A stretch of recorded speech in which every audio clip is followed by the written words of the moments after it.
Welcome to Chillin' 101. We hope this video helps. You start by confirming prerequisites and taking the first actionable steps. Check physical brightness keys and press them once to see a visible change. Once done, open your system display settings, Windows, Settings System Display, Mac OS, System Settings Displays. Make sure the laptop is plugged in so power-saving limits don't cap brightness.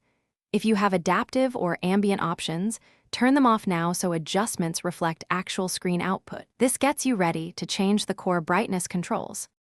Now you handle the detailed execution to reach the desired brightness. Drag the display brightness slider to set level between 0 and 100%. Small increments yield better results. Disable auto brightness or ambient light sensing so the screen stays consistent.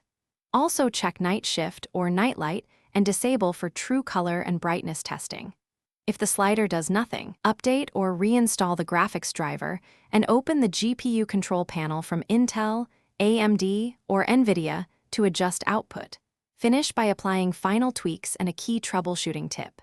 Calibrate your display to align brightness with contrast and color. Use built-in calibration tools or a simple calibration app.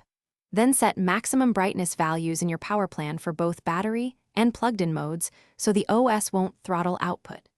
If the screen remains dim, connect an external monitor to verify whether it's a panel issue. If external is fine but internal stays dim, contact manufacturer support. This often indicates hardware backlight or inverter failure. Thanks for watching. Consider subscribing if we helped you.